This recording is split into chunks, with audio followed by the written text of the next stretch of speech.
నేను గౌరవ deputy CM గారిని మీ ద్వారా కోరుకుంటున్నాను, జరగని అపచారానికి మీరు దీక్షలు చేశారు, చాలా బాగానే ఉంది పని, దీక్షలు చేశారు. అది జరిగిందా జరగలేదో వెంకటేశ్వర స్వామి ఆ కోర్టులో తీర్పులు చెప్తాయి. కానీ ఇప్పుడు జరిగిన అపచారాలు, టీటీడీలో 6 చనిపోయారు, సింహాచలంలో ఇప్పటికి 7 చనిపోయారు.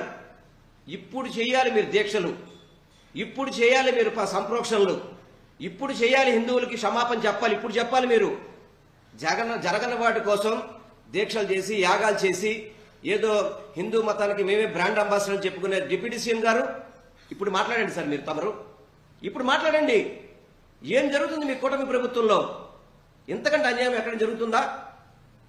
టీటీడీలో మందు తాగాలి, టీటీడీ తిరుమల దేవస్థానంలో కొండ మీద మందు కొట్టి అక్కడ హల్చల్ చేస్తున్నారు, బెల్ట్ షాపులు పెడుతున్నారని మీరే చెప్తున్నారు. అక్కడ కోడిగుడ్డు ఎగ్ బిర్యానీలు తింటున్నారు, చెప్పులు వేసుకొని మహాదూరం దాకా వెళ్ళిపోతున్నారు. చెప్పులు వేసుకొని వైకుంఠం క్యూ కాంప్లెక్స్ నుంచి ఇది రాజగోపురం ఏదైతుందో అక్కడ వరకు చెప్పులు వేసుకు వెళ్ళిపోతున్నారు. ఎన్ని అపచారాలు! దాదాపు గోవులు, 100ల సంఖ్యలో గోవులు చనిపోతున్నాయి. ఏం చేస్తున్నారు అసలు ఈ కూటమి ప్రభుత్వం? ఏం చేస్తుంది? హిందూ పరిరక్షణ అని చెప్పి అన్నారు, ఏదో చాలా మీరేదో ఆర్డినెన్స్లు తీసుకొచ్చారు, ఏదో డిక్లరేషన్ చేశారు. ఇదేనా డిక్లరేషను? డిక్లరేషన్ అంటే ఏదైనా హిందువులకు పండగ వచ్చిందంటే హిందూ భక్తులు చనిపోవడం, ఇదే డిక్లరేషన్. మీరు చేసిన డిక్లరేషన్స్ ఇవేనా? అంటే భక్తులు చనిపోవాలని చెప్పి డిక్లరేషన్ చేస్తారా మీరు?